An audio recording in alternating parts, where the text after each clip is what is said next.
acción. Así dicen por allá. Bien, aquí no se ve, aquí sí se ve. Hoy estamos a, dijimos, 6 de diciembre de 2023 en Física Biológica, FB. Y hemos estado ya abordando otra temática a partir de lo primero que vimos, que fue la mecánica. Es algo que puede parecer sorprendente, afortunadamente es natural, es normal, aunque quizá la gente no tenga la oportunidad de verlo así o de darse cuenta de esto. Una característica de la ciencia, y comenzando por la física, es que tiene una estructura lógica en su naturaleza misma.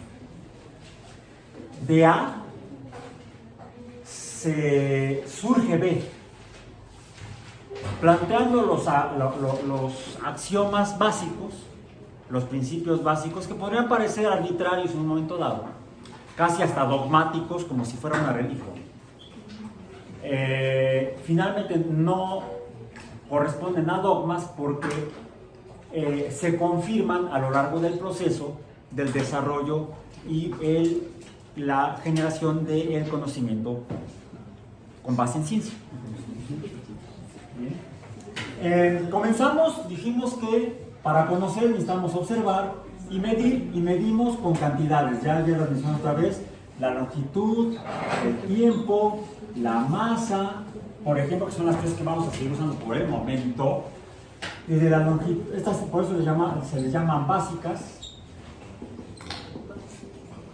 Ahí parece que dice básicas con H, no, mejor les cerramos para que sean básicas.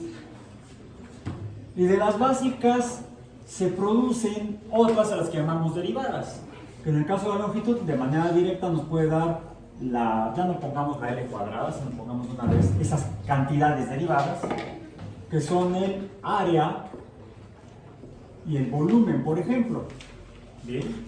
Son cantidades derivadas. De la relación longitud-tiempo surge inicialmente la rapidez. La rapidez. Longitud de tiempo es rapidez. Pero cuando de la longitud sola surge, por eso lo voy a poner así, la distancia que la definimos dependiendo de dónde sea la distancia. Dicen que la distancia es el camino. Una vieja canción, bolero, ¿sí? Bolero romántico.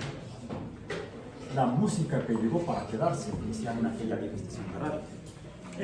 La distancia puede ser en diferentes longitudes que debemos ubicar en sistemas de referencia, recordemos. Y entonces surge un nuevo tipo de cantidad. Por cierto, hasta aquí estas cantidades básicas y derivadas dijimos que reciben un nombre, proporcionalmente se caracterizan por un número o magnitud. ¿Y entonces son cantidades? No, estas. Incluso estas tres. Las que solamente se definen por un número. Escalares. Porque un número en una escala, por eso se llaman escalares. La longitud, tiempo, masa, área, volumen y rapidez son escalares. Pero ya la distancia no es escalar. La distancia, ¿cómo es? Vectorial. Ya tiene, por eso le puse la flechita. Es una cantidad que además de un número, tiene una dirección identificable en el sistema de referencia. Esto ya es pasado. Mecánica. Pero también se derivan otras cantidades, de hecho una que se parece a la rapidez, pero que no es solamente escalar, sino vectorial, que ahora sí, ¿cuál es? ¿La que dijiste hace rato? Bueno, la idea es, ¿quieres que aquí me colapse? La velocidad, fue la que dijiste. La velocidad. Ahí está, la velocidad. Ahora, la velocidad dijimos que se define como la distancia entre el tiempo. Como se surge de dos cantidades previas, es una cantidad derivada. De la velocidad, cuando la velocidad esto surge a partir de un fenómeno, de algo que ocurre en el universo, que es el movimiento. Y vemos dos tipos de fenómenos. Cuando las cosas no cambian, sobre todo en cuanto a la L, en cuanto al espacio, recordemos que con L medimos espacio. ¿Sí? El espacio puede ser de una longitud, de una dimensión, de 2 dimensiones, de 3 dimensiones. Ya se me fue el avión re feo. ¿Cómo así? Por tener que regresarme. Ya. Esto se produce, D y B son consecuencia de el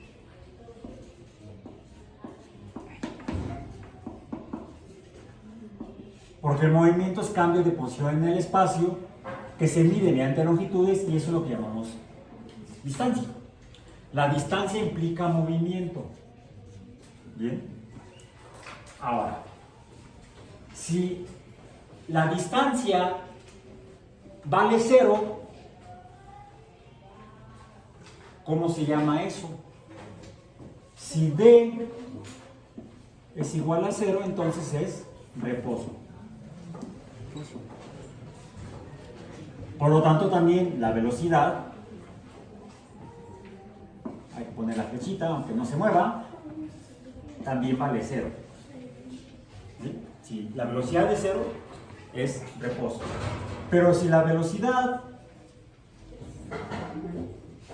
es distinta de 0, entonces, ¿cómo se llama? Movimiento. Y el movimiento puede ser, vamos a decir, aquí tendríamos esto, en este caso, en el movimiento, vamos a decir, D es distinta de 0. Voy a borrar esto de aquí abajo. Y el movimiento puede ser de dos tipos, dependiendo si la velocidad es constante o si la velocidad es no constante. Cuando la velocidad es constante, ¿cómo es el movimiento? Uniforme.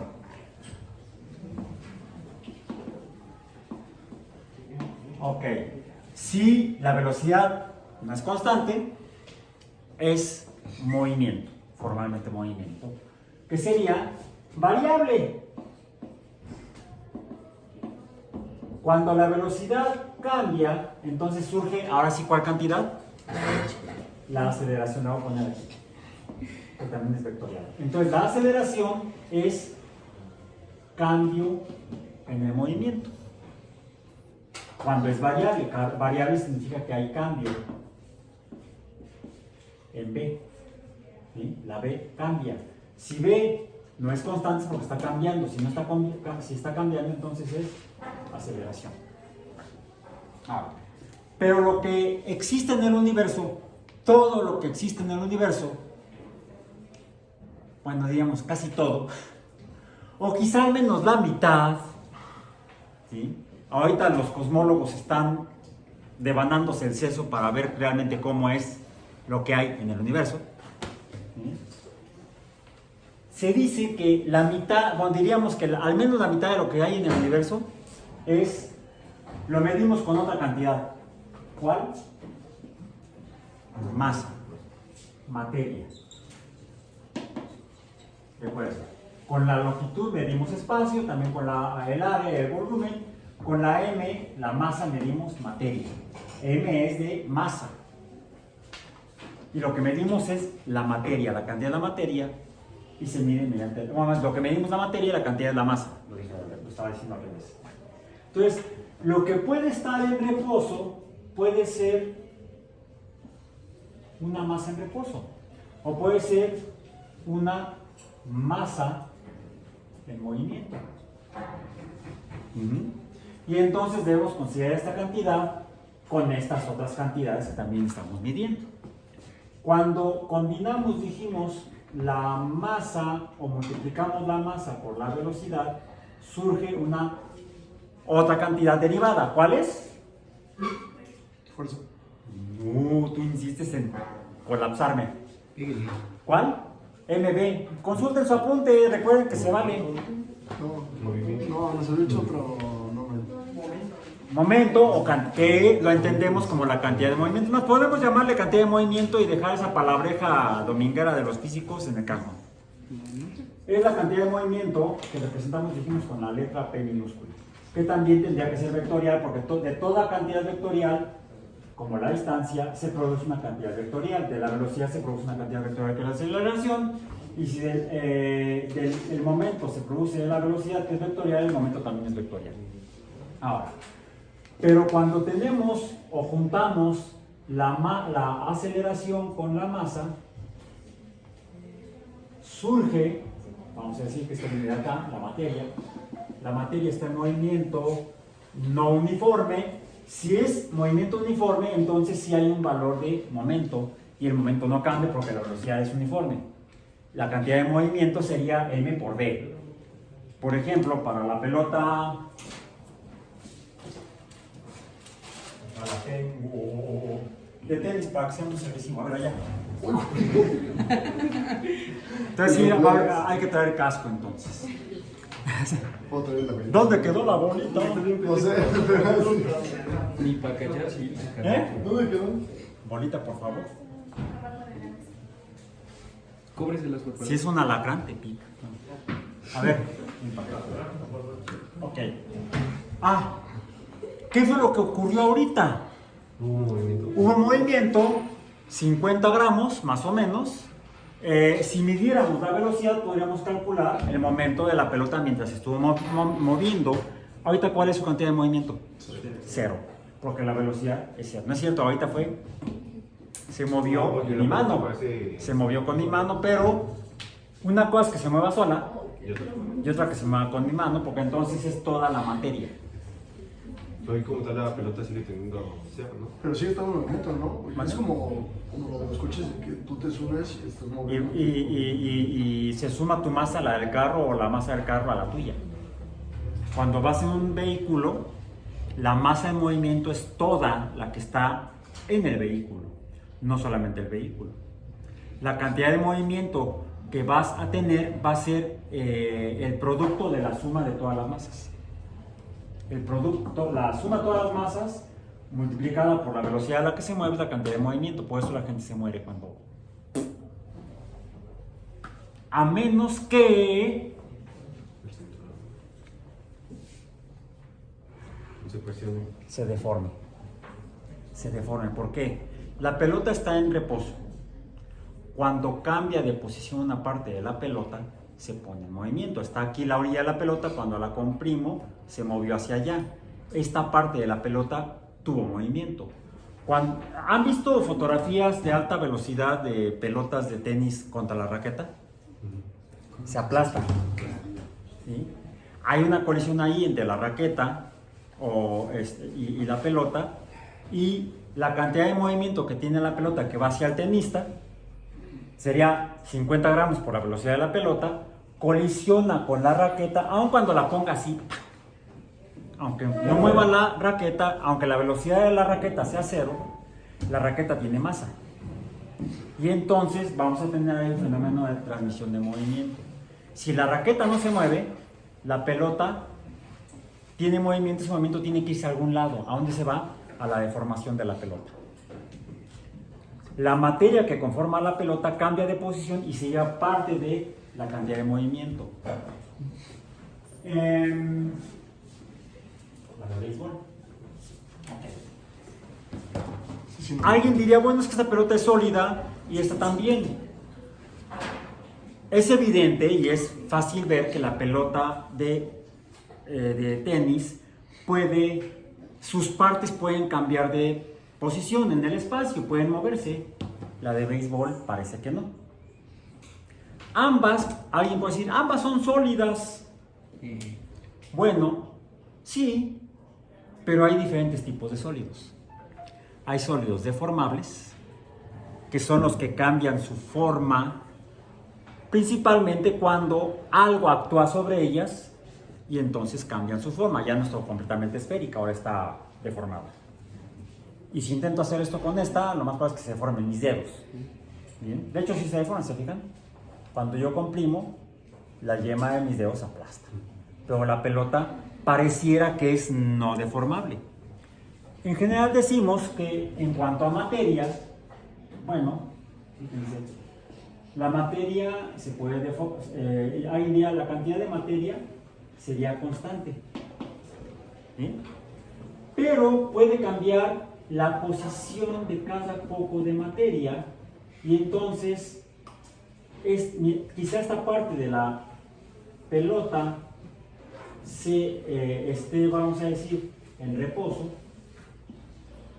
mientras que esta parte punteada pudiera estar en movimiento. Y entonces la cantidad de movimiento en cada parte de la pelota es diferente. Cuando está la pelota y la golpeo, una parte se va a mover antes que otra. A la que golpeo, esa se deforma y su cantidad de movimiento cambia, mientras que el resto está en reposo. ¿Y en el de béisbol? En la de béisbol, con películas de muy alta velocidad o fotografía de muy alta velocidad, se ve que cuando golpea el bate, la pelota se deforma. O sea, aunque parece una roca, bueno, a ver para allá, es diferente a, ahora sí, mucha atención, a una roca. Es una roca. El piedrazo. A ver, roca. Ya fue. Sigue igual. No ha cambiado su forma. Esta sí es indeformable. Bolita, por favor. La pelota sí es deformable, la de béisbol. ¿Por qué? La conformación es... ¿Cómo está hecha? ¿De qué está hecha? ¿Saben de qué están hechas las pelotas de béisbol? Bueno, dice aquí Caucho, ¿no? cubierta de piel sintética, o sea, es de vaca sintética. No, es de plástico, es un derivado del petróleo, ¿no? Polímero. Como vinipiel. Las profesionales, no sé si las hagan haciendo así, yo creo que la asociación humanitaria estaría a favor de que las hagan así, y no como las tradicionales del siglo XIX y todavía del siglo XX, que se hacían con piel de caballo. Con cuero de caballo. ¿Sí? Entonces se hacían con cuero de caballo, la costura se hace con hilo de cáñamo, que es algodón, y debajo de la cubierta hay hilo de cáñamo amarrado, enrollado, se envuelve, el centro se parece a esto, Así, ¿no? pero es una bola continua, una esfera de caucho vulcanizado. O sea, es caucho que es un producto vegetal, una resina, pero se le hace un proceso químico, se le pone azufre, se calienta, bla, bla, bla, se vulcaniza y se hace más duro, menos deformable. Esto no es caucho vulcanizado. Se le hace un proceso, también es caucho, también la resina, pero esta no está totalmente vulcanizada como el centro, el núcleo de la pelota de béisbol.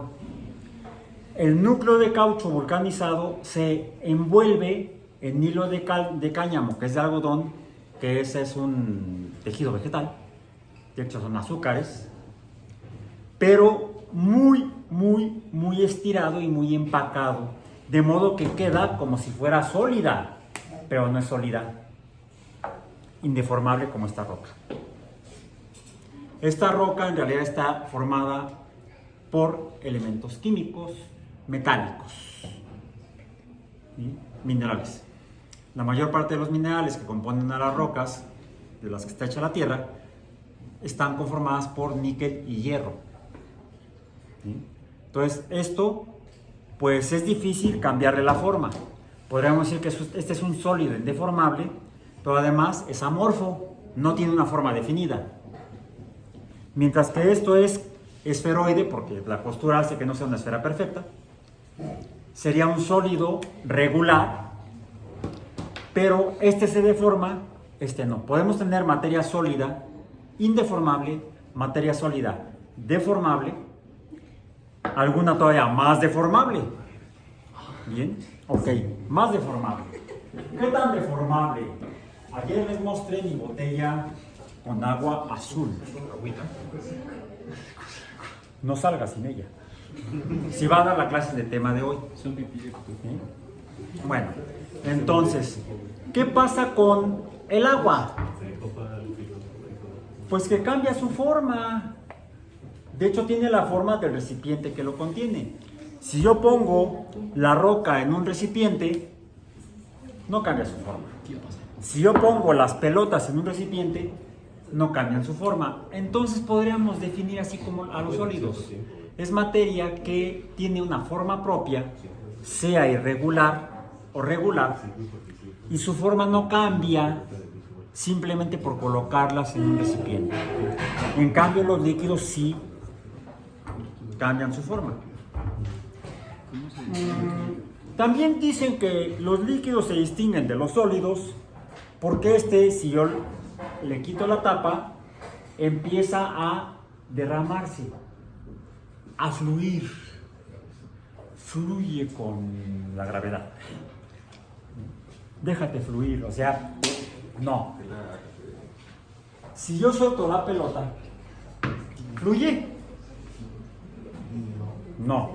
Si yo suelto la otra pelota, ¿fluye? Tampoco. Si yo suelto la roca, va a sonar peor, por eso no la voy a quitar. Tampoco fluye. ¿Seguros en todos los sólidos no fluyen? ¡Wow! Me encanta contradecirme. Me encanta. Una piedra. Papa was a rolling stone, pom, pom, pom. Una piedra, papá era una piedra rodante. Por cierto, el que compuso esa canción no sabía de geología. ¿Por qué? Esto es una roca. Esto es una roca.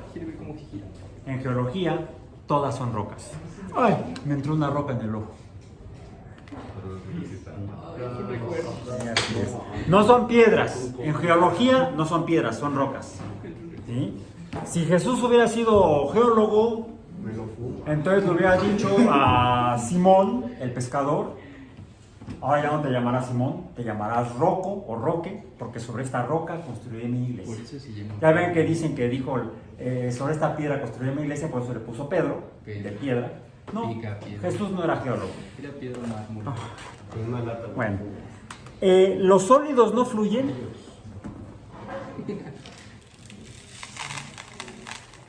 ¿Qué es eso? Están fluyendo. Pues una gran cantidad, ¿no? Depende de la congregación, de la agregación. De hecho, estos pequeños sólidos los puedo agregar y quizás se transformen en un sólido de masa mayor. Entonces, eso de no fluyen es relativo. Pero entonces nos da una idea si nos preguntamos: ¿qué es la materia? ¿De qué está hecha? ¿Cómo están hechos los líquidos? ¿Cómo están hechos los sólidos? ¿Y por qué los líquidos fluyen? Bueno, si yo tengo sólidos más desagregados o granulados, puedo ver que pueden fluir. Si lo rompo en cachitos, se convertirá en esto y entonces podrá fluir. Hay que inmolarnos para fluir. ¿Cómo está hecha el agua? ¿Qué son los líquidos? Quizás sean poquitas aguas, muchas aguas, pero todas separables. Se pueden separar y fluyen. Algo las mantiene juntas, pero si ese algo es perturbado, quizá entonces pueda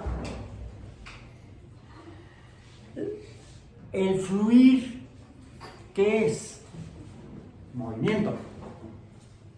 La materia fluye. La materia fluye cuando está en movimiento, pero depende de qué tan agregada esté a lo que conforma a la materia. Ya dije que esta pelota está formada por un núcleo de caucho, hilo de cáñamo enrollado, y me acuerdo de haber visto hace muchos años una caricatura de Charlie Brown. Ya ven que Charlie Brown jugaba béisbol con sus amigos, ¿sí? Y en esa caricatura era una tira cómica, era una tira de 4 una historieta, le llaman, aunque técnicamente le llaman, los historietistas le llaman arte secuencial. Sí es arte secuencial. ¿Sí? O sea, son dibujitos, es arte, no son dibujitos, es dibujo, ¿sí? Es historieta, son cuadros, viñetas que van en secuencia, que nos muestran como en su análisis del movimiento de las pelotas rodando, son cuadros en secuencia, son fotografías en secuencia, nos muestran una historia, algo que está cambiando. Y en esa historieta en particular me acuerdo que estaban jugando béisbol, pero ya la pelota estaba muy usada, era una pelota muy vieja, ya estaba toda descosida. Y le dice Lucy a Charlie Brown, no sé si podamos seguir jugando, coach, así le dicen coach a Charlie Brown. Y se ve la pelota así toda, ya el cuero todo descosido.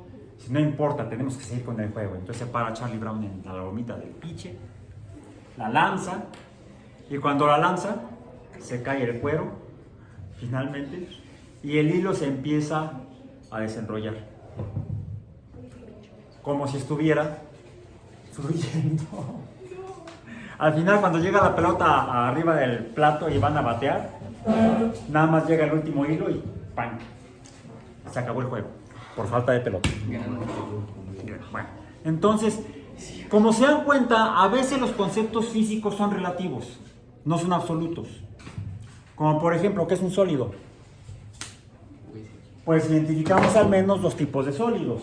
Si una parte del sólido está en movimiento y otro está en reposo, le llamamos un sólido. ¿Y cómo dijimos? Deformable.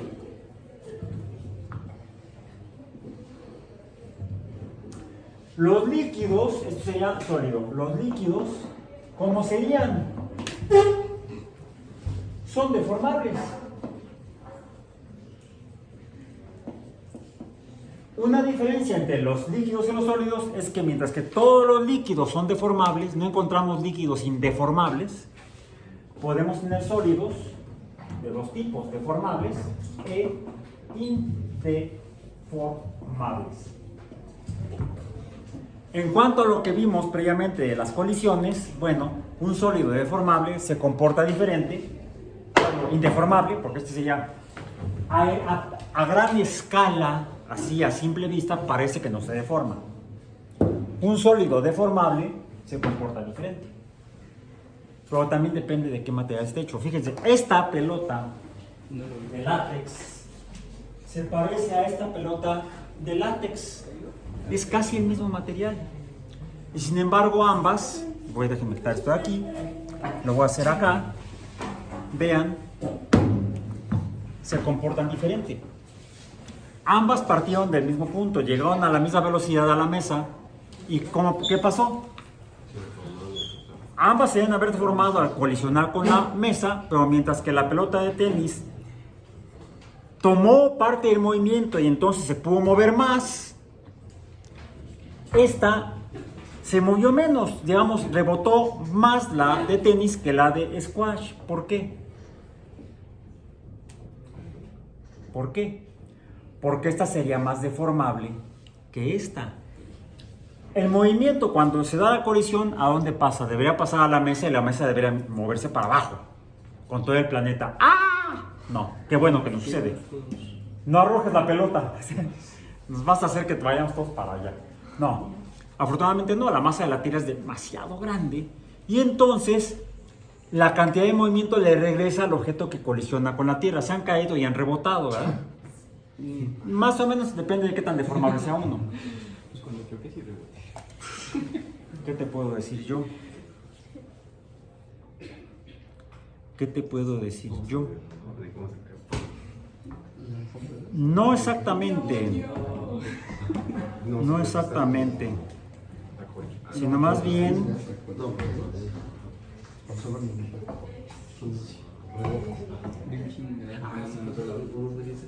No, creo que no la tengo aquí. No la tengo aquí.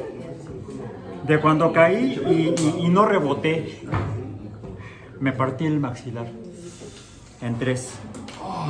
Qué bendición. Bueno, en tres lugares. En realidad eran más pedazos.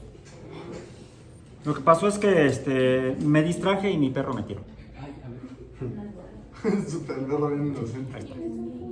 No, es un Alaska, más grandote todavía. Muy bonito. Sí, es un Alaska. Sí, sí, sí. Eso se compró. Y entonces me jaló, no me di cuenta, y no lo solté. Así como en las caricaturas. Sí, como en las caricaturas, como Charlie Brown cuando se lo lleva Snoopy. O no, es Linus, ¿no? Con la frazada también. Y el problema no fue ese, sino que estábamos en un jardín. Salió del jardín, yo traté de brincar la pequeña jardinera y no di. Bueno, sí, di con el piso aquí, como unos 5 metros más adelante.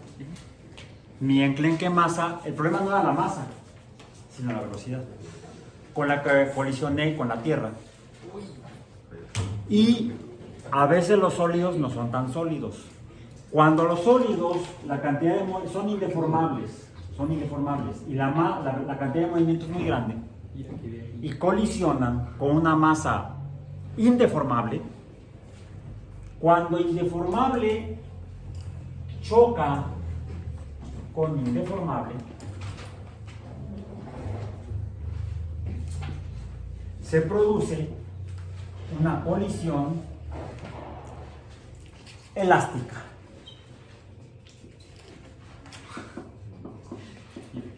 La colisión es elástica, o sea, rebota. Es como en el billar, ¿sí? Una bola choca con la otra y ambas se mueven, ¿sí? La transmisión de la cantidad de movimiento entre las esferas que son sólidas es muy completa porque ambas son indeformables, ¿sí? En cambio, cuando uno colisiona dos cojines que son deformables, entonces pues, se quedan ahí pegados los dos. Cuando lo que colisiona es deformable con deformable,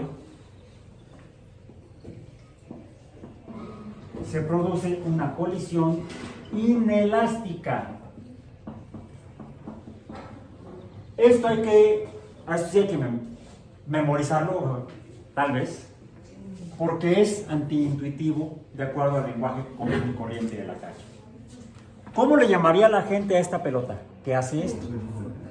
Es elástica. No, es elástica. Las ligas son elásticas.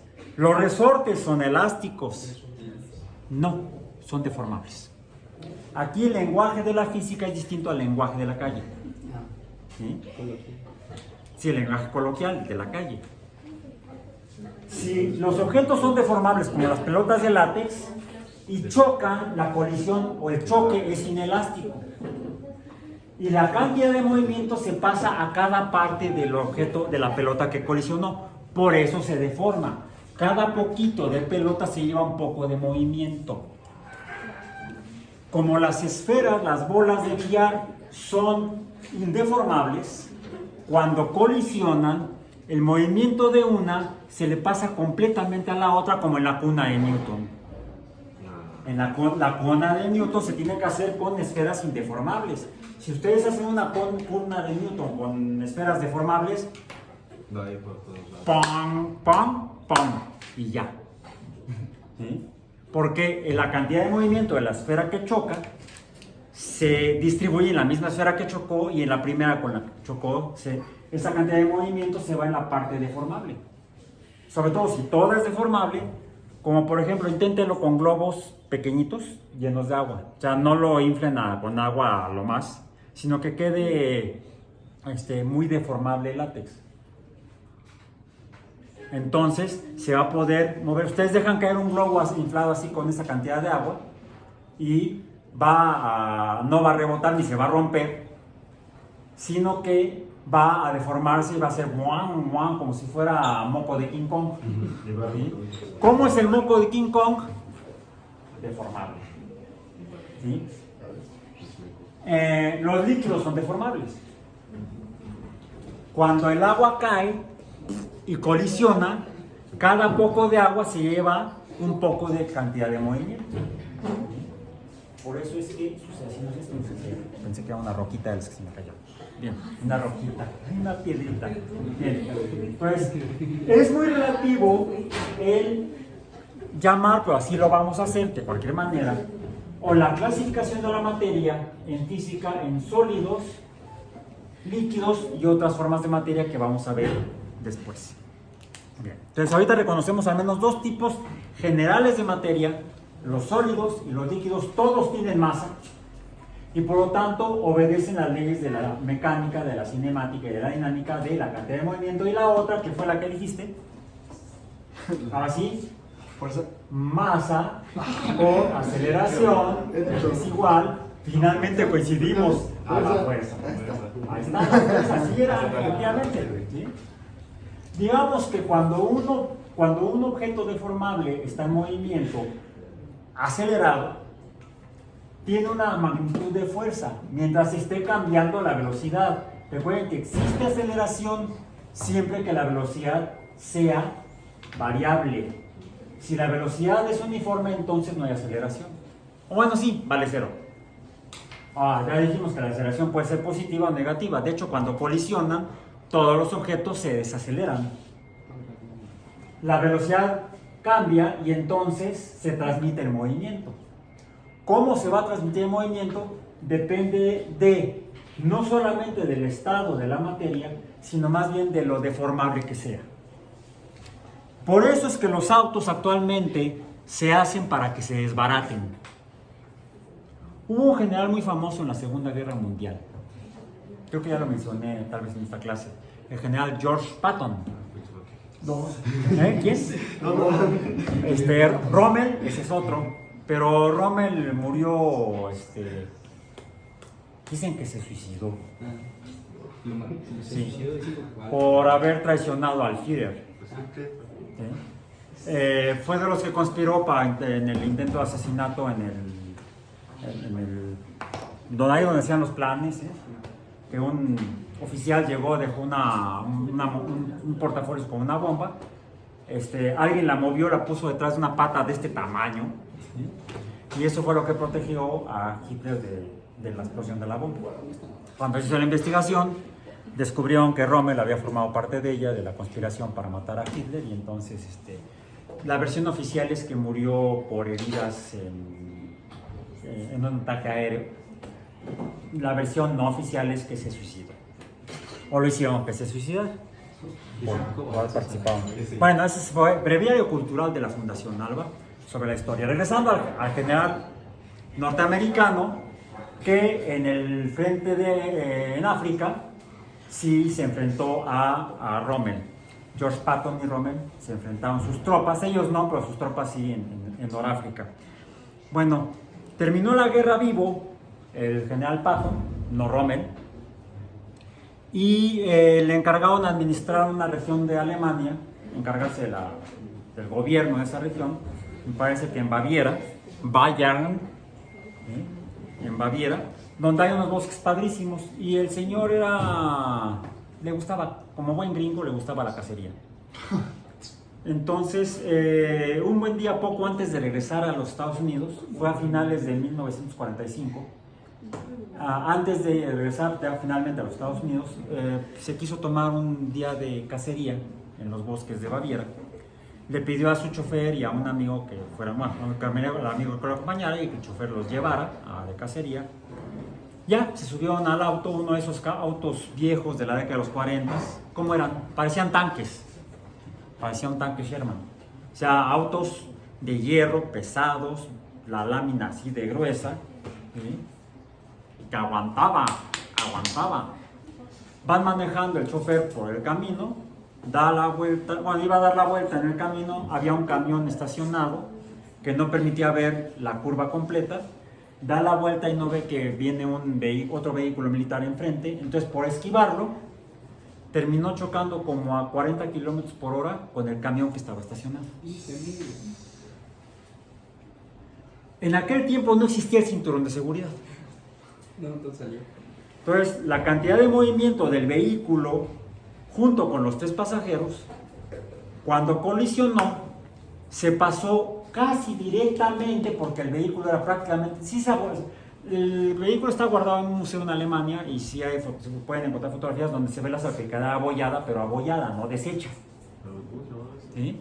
Bueno, George Patton, con doble T, P-A-T-T-O-N, Georgie le decían unos cuantos, solamente sus más cercanos, se rompió el cuello. Y no iba muy rápido, iba a 40 kilómetros por hora. Pero la masa era prácticamente indeformable, entonces se pasa la cantidad de movimiento a los pasajeros y él sale despedido hacia el asiento de delante y en el movimiento y golpe se fracturó una vértebra cervical que alcanzó a cercenar parcialmente la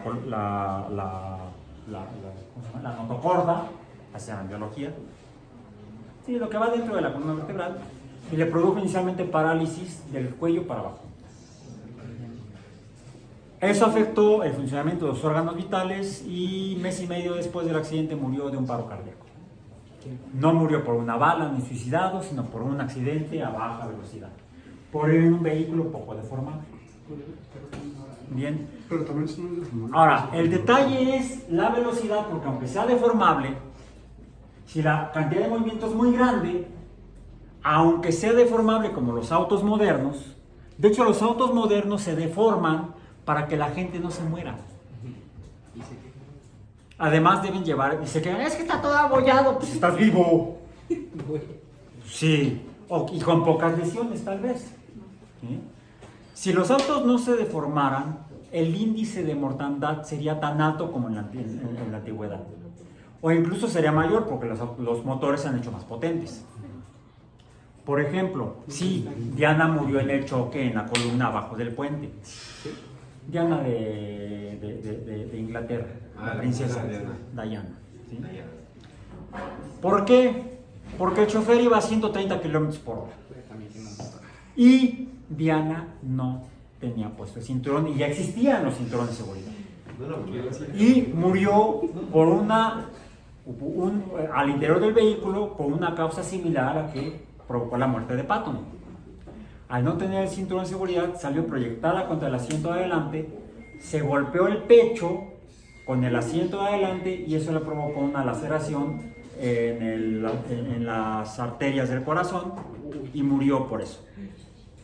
Si hubiera traído el cinturón de seguridad puesto, aún colisionando a 120 kilómetros por hora, habría sobrevivido con lesiones, pero habría sobrevivido al accidente. Hay que ponerse el cinturón. Bueno, eso es mi parte de la revisión de los estados de la materia y la importancia biológica. Finalmente, la materia se comporta como dice la mecánica. Bien, vamos a continuar ahorita de manera experimental práctica y mañana en la tercera sesión de la semana revisando los estados en los que se encuentra la materia en el universo. Por hoy nos despedimos del video y les voy a dar las indicaciones de la actividad.